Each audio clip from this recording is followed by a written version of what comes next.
আসসালামু আলাইকুম সবাইকে। অপরিণত বন্ধন গল্পের 28 নাম্বার পার্ট। তো বেশি কথা না বলে চলুন গল্প শুরু করা যাক। দুপুর গড়াতেই তুরজান রেডি হতে লাগলো ভার্সিটির জন্য। শার্টের বোতাম লাগাতে লাগাতে আয়নায় নিজের প্রতিচ্ছবির দিকে তাকিয়ে হালকা হাসলো। পেছন থেকে মিরান বলে উঠলো, বউ বাড়িতে রেখে বাইরে যাওয়া ঠিক হচ্ছে না, কিন্তু কাজ তো আর তা মানে না। তুরজান ভ্রু কুঁচকে বলল, কাকে বলছিস? মিরান বলল, তোমাকে।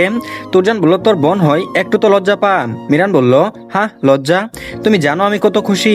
ফাইনালি রুজার বিয়ে কমপ্লিট, তুবারও হয়ে যাবে, তারপর আমি। তুরজান বলল, হাই রে বাংলাদেশ, তোর মতো লজ্জাহীন পুরুষের জন্যই বাংলাদেশ আজ পিছিয়ে। বলে হাঁটা ধরলো তুরজান। মিরান প্রথম কথা বুঝতে পারলো না, পরের কথা বুঝতেই চোখ বড় বড় করে তাকালো তুরজানের দিকে। মানে মিরান তো শুধু বিয়ের কথা বলেছে, এখানে অতিরিক্ত জনসংখ্যার কথা আসলো কেন? তুরজান নিচে নেমে এসে রাহেলা নেওয়াজকে উদ্দেশ্য করে বলল, গ্রানি আসছি। রাহেলা নেওয়াজ ইশারায় বুঝালো, যাকে বলে যেতে চাস তাকে বলে যা, অন্যর বড় অপেক্ষা আমার নিশ্চয়ই করবো না। রোজা পাশেই ছিল, কিন্তু বের হয়ে যেতে বাড়িতে আবার নিজের বিজ্ঞানে ফিরে পেল, কিন্তু সেই ছন্দের ভিতর কোথাও চোখ দিয়ে গেল, কোনো প্রতিক্রিয়াও মুখে বলছে না। তুরজান সবাই টের পাচ্ছে, ওর দিকে নিজের রুমে চলে গেল, যেন ইচ্ছে করে রুমে গিয়ে বারান্দায় দাঁড়িয়ে রাখলো। হালকা বাতাস যেতে যেতে বলল, ভার্সিটি থেকে এসে আপনাকে বাজারের দিকে চলে যাচ্ছে। নিজে নিজেকে ধমকালো, কেন দেখছি আমি? চলে গেছে আমার কি? কিন্তু মন কি আর এত সহজে মানে? সেদিন দুপুরের পর থেকে বাড়িতে একের পর এক ছোটখাটো দুষ্টুমি চলতে লাগলো। তুবা এসে রোজার পাশে বসে বলল, ছাদে চল লুডো খেলি। রোজা বলল, মুড নাই। তুবা বলল, তাহলে চল গল্প করি। রোজা বলল, মুড নাই। মিরান এসে রোজার বেডে বসে পাশ থেকে বলে উঠলো, তুবা তাহলে চল তুরজানের সাথে কথা বলি, সাথে আরিয়ানের কথাও বলবো। রোজা কটমট করে তাকালো, চুপ করো, আমরাও কিন্তু অনন্যার কথা বলবো। সবাই হেসে উঠলো। রাফিয়া মুচকে হেসে বলল, এই মেয়ে তো পুরো অন্য লেভেলের রাগ নিয়ে বসে আছে, তা হঠাৎ এমন রাগের কারণ কি? রোজা উঠে চলে যেতে গেলে তুবা তার হাত টেনে বসিয়ে দিল, তারপর বলল, এইভাবে না, আমরা ঠিক করেছি তোর গুমরা মুখ ঠিক করবই। রোজা বলল, আমাকে ঠিক করার দরকার নেই, আমি ঠিকই আছি। মিরান বলল, আমাদের দরকার আছে, আমাদের এই ঠিকে কাজ হচ্ছে না। তাদের টানাটানিতে রোজা বাধ্য হয়ে ছাদে গেল। তুবা মিরানের ঝগড়াঝাটি আরাজের দুষ্টামি কখন সে সময় কেটে যাচ্ছিল রোজা বুঝতেই পারছিল না।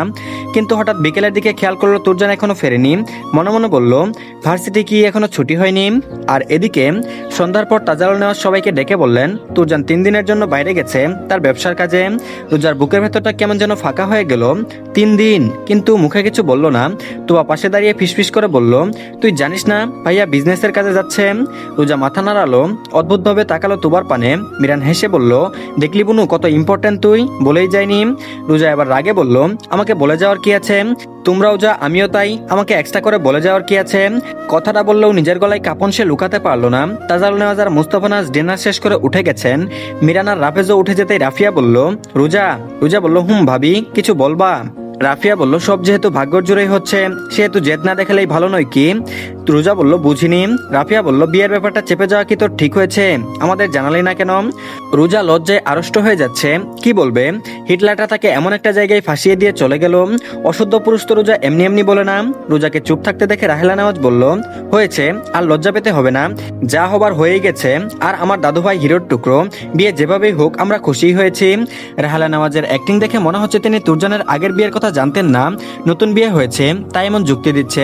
তুবা রাহেলা নেওয়াজের দিকে তাকিয়ে বিড়বিড় করে বলল, ড্রামা কুইন।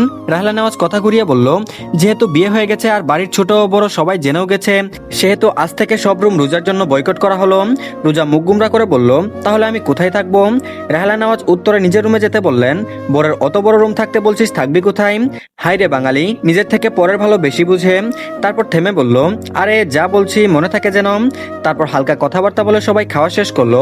রোজা এখনো খাবার নিয়ে ঝিমুচ্ছে। তানিয়া নেওয়াজ এসে বলল, আম্মু। রোজা বলল, বড় আম্মু কিছু বলবা? তানিয়া নেওয়াজ বলল, অত কিছু ভাবার দরকার নেই, যা হয়ে গেছে তা নিয়ে এত ভেবে লাভ কি? আমার ছেলে কিন্তু অতটাও খারাপ না যে তোর সাথে সংসার করা যায় না। তার থেকে বরং খেয়ে উঠে ঘুমিয়ে যাও, আম্মুরা যা করে তা কিন্তু শাশুড়িরা করে না। রেহানা নেওয়াজ বলল, আর শাশুড়ি যা সহ্য করে তা কিন্তু চাচি শাশুড়ি সহ্য করে না। বলে রোজাকে তাড়া দিলেন খাবার শেষ করার জন্য। কিছুটা অস্বস্তি নিয়ে ডিনার শেষ করে রুমে যাওয়ার উদ্দেশ্যে পা বাড়ালো। কি অদ্ভুত আচরণ সবার, যেন সামান্য কিছুই হয়েছে। তোবা দৌড়ে গিয়ে রোজাকে থামিয়ে দিয়ে বলল, রোজা বলল, এভাবে টেনে ধরার কি আছে?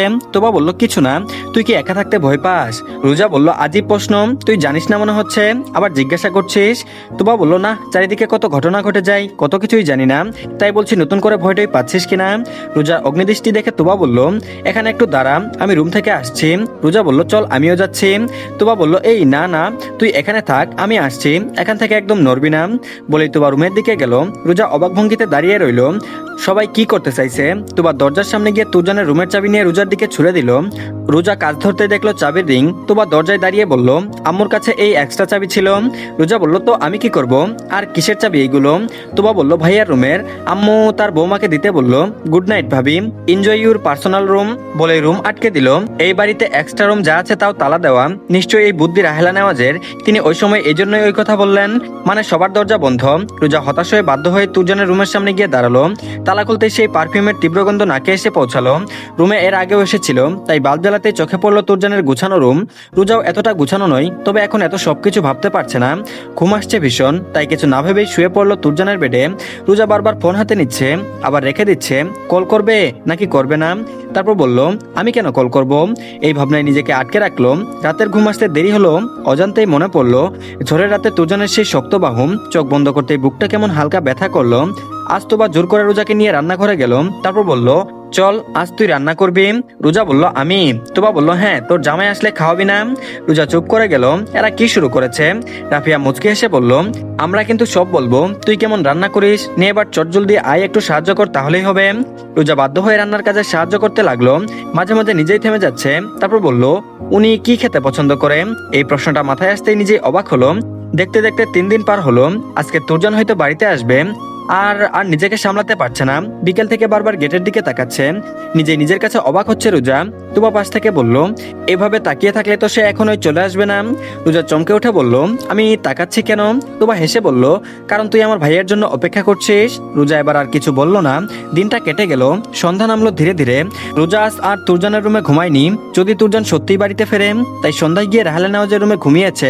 রাতের 11টার পর তুরজান বাড়িতে ফিরল, ক্লান্ত, কিন্তু চোখে সেই চিরচেনা দুষ্টুমি। দরজায় ঢুকে চারপাশে তাকালো, কোথাও রোজাকে দেখা যাচ্ছে না। তুবা পানি খেতে খেতে ড্রয়িং রুমে এসেছে। তুরজান বলল, তুবা রোজা কোথায়? তুবা মুচকি হেসে বলল, খুঁজে বের করো। তুরজান ভ্রু কুচকে বলল, গেম খেলছিস? রোজা বলল, না, সিরিয়াসলি বলছি, খুঁজে বের করো আমার ভাবিকে। তুরজান আর কিছু না বলে সোজা সিঁড়ি বেয়ে উপরে উঠলো। নিজের রুমে গেল। না, এখানে নেই, তবে বিছানা এলোমেলো হয়ে আছে। নিশ্চিত রোজার কাছে মিরান্ত ভিডিও কলে দেখিয়েছিল রোজা কিভাবে তুরজানের রুমে সারাদিন ঘুরঘুর করছিল। ব্যালকনি, না, নেই। শেষে গিয়ে দাঁড়ালো রাহেলা নেওয়াজের রুমের সামনে। দরজা অল্প খোলা। ভেতরে তাকাতেই তার ঠোঁটে এক চওড়া হাসি ফুটে উঠলো। বিছানার এক পাশে রাহেলা নেওয়াজ, আর তার পাশেই গুটিসুটি মেরে ঘুমিয়ে আছে রোজা, মুখটা শান্ত শিশুর মতো। তুরজান ধীরে ধীরে ভেতরে ঢুকতে রাহেলা নেওয়াজ চোখ খুলে তাকালেন। তারপর বললেন, এই সময় চোরের মতো ঢুকছিস কেন? তুরজান ফিসফিস করে বলল, আমার জিনিস নিতে এসেছি। রাহেলা ভ্রু তুললেন। তারপর বললেন, কোন জিনিস? তুই আবার আমার কাছে কবে কখন কোন জিনিস রেখেছিস যে নিতে এসেছিস? তুরজান রোজার দিকে তাকিয়ে বলল, ওটা যেটা তুমি নিয়ে শুয়ে আছো। রাহেলা হালকা হেসে বললেন, ওটা কিন্তু এখন আমার। তুরজান বলল, গ্রানি প্লিজ। রাহেলা নেওয়াজ বলল, না। তুরজান বলল, দাও না, এমন করছো কেন? রাহেলা নেওয়াজ বলল, কেন দেব? তুরজান একটু ঝুঁকে ফিসফিস করে বলল, কারণ ও আমার। রাহেলা একটু থেমে তাকিয়ে রইলেন তার দিকে। তারপর মৃদু হেসে বললেন, কোথায় লেখা আছে? তুরজান হৃৎপিণ্ড বরাবর হাত রেখে বলল, এখানে। রাহেলা নেওয়াজ বলল, তোর এত সাহস কবে হলো? তুরজান বলল, যেদিন থেকে ও আমার হৃৎপিণ্ডে এসেছে। রাহেলা নেওয়াজ এবার হেসে বললেন, নাটকবাজ পুরুষ। তুরজান বলল, গ্রানি বেশি বাড়াবাড়ি করো না, আমার বউকে দিয়ে দাও। রাহেলা মুচকি হেসে বললেন, বউ? তুই তো কিছুই করতে পারিস না, আবার বউ দাবি করছিস। তুরজান দীর্ঘশ্বাস ফেলে বলল, তোমার জন্য তো সবকিছু করতে পারি না, তুমি থাকলে আমার ইমেজটাই নষ্ট হয়ে যায়। রাহেলা এবার হেসে ফেললেন, বড় বড় কথা শিখে গেছিস দেখি। তুরজান বিছানার কাছে এসে নিচু হয়ে বসলো। রোজার চুলের গোছা আলতো করে সরিয়ে দিল। তারপর বলল, দাও না গ্রানি, ওকে নিয়ে যাই। রাহেলা কিছুক্ষণ চুপ করে তাকিয়ে রইলেন। তারপর ধীরে ধীরে বললেন, সাবধানে নিয়ে যা, মেয়েটা ভয় পাচ্ছে এখনো। তুরজানের চোখ এক মুহূর্তের জন্য নরম হয়ে গেল। তারপর বলল, জানি। এরপর আর দেরি করলো না, আলতো করে রোজাকে কুলে তুলে নিল। রোজা একটু নড়েচড়ে উঠলো, কিন্তু পুরোপুরি জাগলো না। অচেতন ঘুমের মধ্যে নিজের হাত দিয়ে তুরজানের শার্ট আঁকড়ে ধরলো। তুরজান হালকা হেসে ফিসফিস করে বলল, এই তো চিনে ফেলেছিস, এভাবে আঁকড়ে ধরে আমার কাছেই থাকবি। রাহেলা নেওয়াজ ওদের দিকে তাকিয়ে মৃদু হাসলেন, চোখে একরাশ প্রশান্তি। তুরজান ধীরে ধীরে রুম থেকে বেরিয়ে নিজের ঘরের দিকে হাঁটা লাগলো। রাতটা শান্ত, চারপাশে নিস্তব্ধতা, শুধু দুজন মানুষের নিঃশ্বাসের শব্দ। একটা গভীর আর একটা অস্থির অথচ আশ্রয় খুঁজে পাওয়া। রুমে গিয়ে তুরজান রোজাকে বিছানায় শুয়ে দিল। কিছুক্ষণ ওর দিকে তাকিয়ে রইল। তারপর খুব আস্তে করে বলল, যতই রাগ করিস শেষমেশ তো আমার কাছেই আসিস বউ। তারপর খুব আস্তে করে বলল, 3 দিনে এতটা মিস করবি ভাবিনি। রোজা কিছু বলল না। তুরজান শাওয়ার নিয়ে এসে রাতের খাবার না খেয়ে ঘুমিয়ে পড়ল। খানিক বাদে অনুভব করলো ঘুমের মধ্যে একটু এগিয়ে এসে তুরজানের গা ঘেঁষে শুয়েছে রোজা। তুরজানের ঠোঁট ধীরে ধীরে একটা তৃপ্তির হাসি ফুটলো। তারপর নিজের বাহুডোরে আবদ্ধ করে বলল, এভাবেই থাকো বউ, আজীবন। তো ধন্যবাদ সবাইকে, এই পার্টটি এই পর্যন্তই। পরবর্তী পার্টও দিয়ে দেওয়া হয়েছে, সবাই দেখে নেবেন। আর প্লিজ সবাই চ্যানেলটিকে সাবস্ক্রাইব করে দিন।